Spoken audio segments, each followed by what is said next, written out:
All right, so next one we're going to take a look at.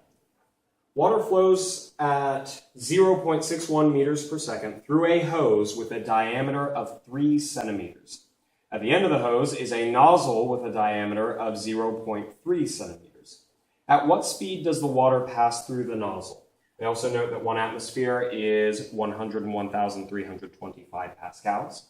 So what we've got here is basically a problem in which we talked a little bit about this in class, but you could imagine that this is pretty similar to the person holding a garden hose. Maybe the hose doesn't go that far. And then we have water actually coming out of the hose. Now, what we're doing here is we're making the diameter much smaller, and one of the ways you could do that is by using your thumb to help cover the opening, making the opening much smaller. And as we talked about in class, that relates to something called the continuity equation. We have to get so much water through this hose that at every single point, that much water has to be flowing through. I'm going to redraw this to make it a little bit easier. We've got the hose here, and it goes out, and then it gets smaller and smaller, is a way that we can imagine it, until we get to a much smaller opening like this. Now, we would probably do this by moving our thumb in front of it, but there's a lot of piping that's actually designed this way. In fact, with a different fluid, air, this is very similar to the design of a wind tunnel. They get the air moving much faster in a wind tunnel by having a large opening and then constricting it to a small opening to get the material to move much faster. All right. So here we have a diameter of 3 centimeters, also known as 0.03 meters. Over here we have a diameter that is equal to 0.3 centimeters, 3 millimeters, which is also 0.003 meters. All right, so, yes. They say that the water flows at 0.61 meters per second through a hose with a diameter of 3 centimeters. So that means that the speed over here, I'm going to call this V1. We could call this D1 and this D2. V1 is equal to 0.61 meters per second. And to make this a little bit easier to see, I'm now going to switch this to a different color. And what we want to find is V2. All right, there are a couple ways to go about this, but I'm going to show you the thorough way that we talked about in class. Because the thing that sets up the continuity equation is, if I have 1 liter of water go through this section in 1 second, then in 1 second I must have 1 liter of water go through here, because otherwise the water would just have to disappear. Or if I had 1.5 liters go through here, then that means I created new water somehow, which also doesn't make much sense. So what we want to find is the volumetric flow rate for this section. We describe that as capital Q. That's my volumetric flow rate, how much volume of water is flowing through here in a given time. And that is equal to the volume divided by the time, of course, as I just said. And one of the things that we found in class was we could also describe that as the cross-sectional area times the velocity. Now, the velocity would be how far it goes in the x direction, time divided by time. And so if I have the area times the length, that would actually get me the volume of this section divided by time. So take a look back at class notes, but this is ways that we deal with volumetric flow rate. It's Q, it's also equal to the volume divided by time, which is also equal to the cross-sectional area times the velocity. All right, so we need to find the cross-sectional area. This is a circular section. They gave us a diameter, so it's circular. And so that means my area is going to be pi r squared. So that means my area for 1 is going to be equal to pi times 0.03 meters divided by 2. This is my diameter divided by 2, and that's my radius squared. I'm going to multiply that by the velocity, which is 0.61 meters per second. This will get me my volumetric flow rate. 0.03 divided by 2. So my radius is 0.015 meters. And I'm going to square that multiply it by pi, and multiply that by 0.61 meters per second. We get meters squared times meters per second. That gets me meters cubed per second, which is a volume divided by time. My volumetric flow rate, and then this is V, so, okay, sorry. Volumetric flow rate comes up to 4.312 times 10 to the negative fourth cubic meters per second. That's a small number, but a cubic meter is a whole lot of space. So this is our flow rate. This is how much water is going through this hose at any given point. And as we talked about, if I've got that much water flowing through here, that has to be the same amount of water that flows through here in the same time. In short, my flow rate is the thing that they both have in common. So this is going to be equal to, did I use red? I think I used red. Yeah, I used red. My area of 2 times my velocity of 2, okay? So I've got 4.312 times 10 to the negative fourth cubic meters per second equals the area of 2, which is going to be pi r. We said that one was 0.003 meters divided by 2. I need the radius, this is the diameter, squared, times v2, and I want to know v2. Okay, so I just go through and I solve for v2. So I'm going to divide this by pi, and then multiply. Give me just a moment. I'm going to get this checked properly. If I've done this correctly, V2 is a whopping 61 meters per second. That's a ridiculously large number, but let's double check. That's what the numbers that I have are saying. Let me double check. That is actually the correct answer here.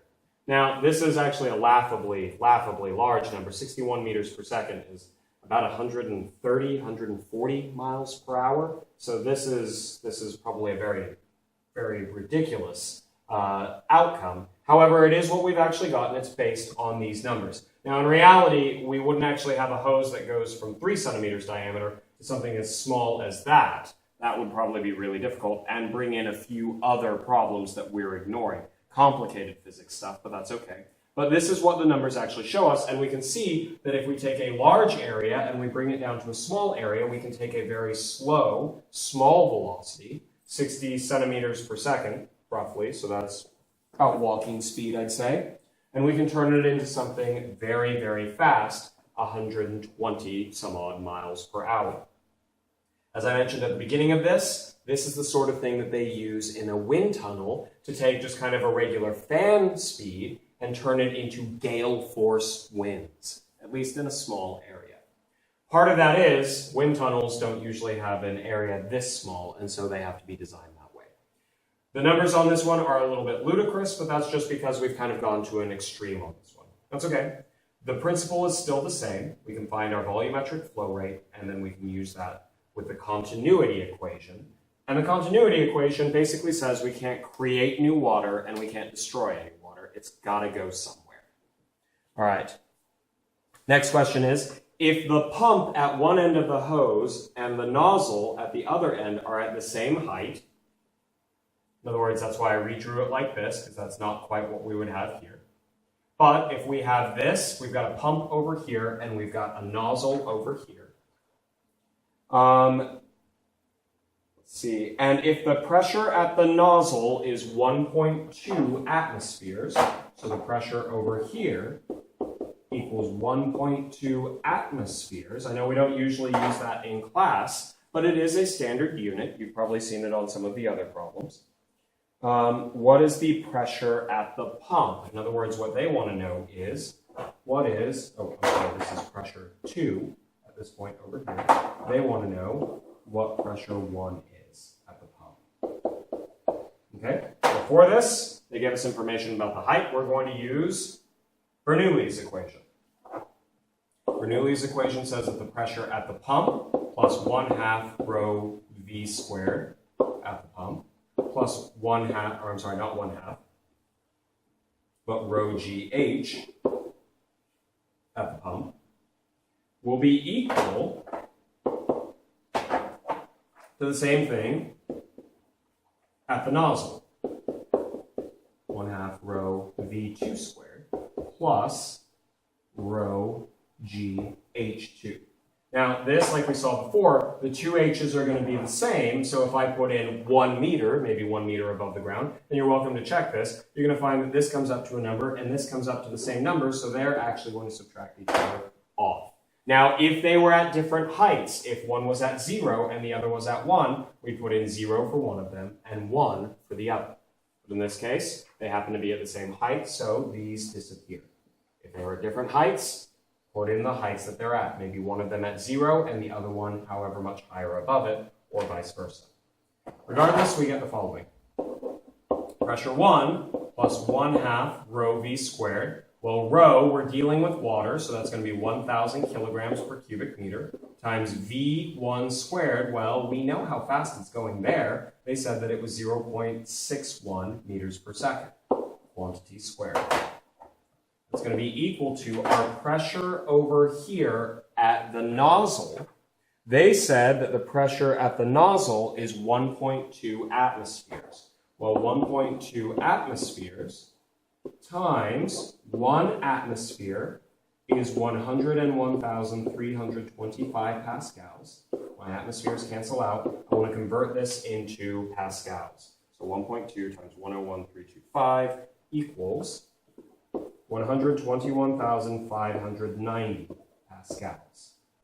Now, normally we'd only take this to 3 significant figures, maybe 4, but we'll go ahead and use the whole thing just to be safe. 121,590 pascals plus 1/2 rho V squared. 1/2, 1,000 times 61 squared. Now, you may, especially with this shown here, you may notice that we actually multiplied the velocity by 100. Well, that's from the ratio of the diameters. We made the opening 10 times smaller, or I'm sorry, the diameter is 10 times smaller, which means when you're dealing with an area that would get squared, so it ended up 100 times smaller, so the velocity ends up 100 times greater, in case you were wondering about that number coincidence. But I've got P1, the thing that I'm looking for, plus 0.61 squared times 1,000 divided by 2 gives me, if I've done this correctly, 186.1. This is a type of pressure. It's a dynamic pressure, so that's in pascals, equals 121,590 pascals plus 61 squared times 1,000 divided by 2. A really big number, 186,500 pascals, really big number, plus 121,590. I get the following.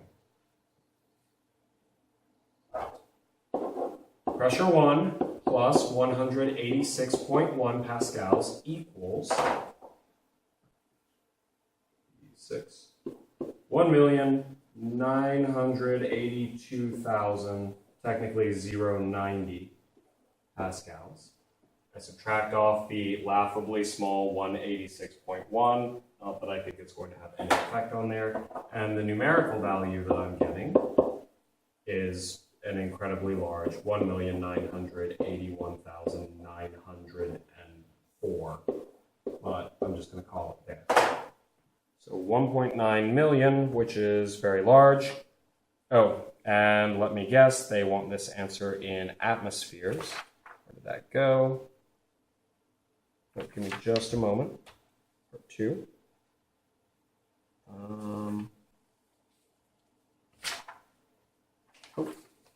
Give me just a second.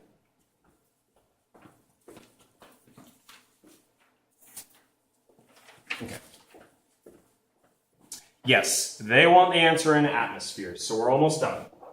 This is my pressure, 1,981,900 pascals. I'm going to convert that back over to atmospheres. We know 101,325 pascals is 1 atmosphere. Oops, ATM.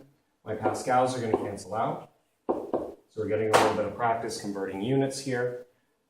Some of you may be saying, well, you should have just left it in atmospheres in the first place. That would have worked out in this case, but if we wanted to find some other values, SI is very, very useful. So divided by 101,325, we end up with 19.56 atmospheres, which, let me double check, is what we're supposed to get. That's a very large pressure. That's a large pressure. Again, the numbers that I have in this one, not quite realistic, but that's okay. It's pretty good for, it is a good exercise for showing what we'd like to see. And we applied both the continuity equation, which determines how the velocities will change by changing the cross-sectional area. It's based on conservation of matter. We can't just create more water and we can't destroy water. It has to go somewhere.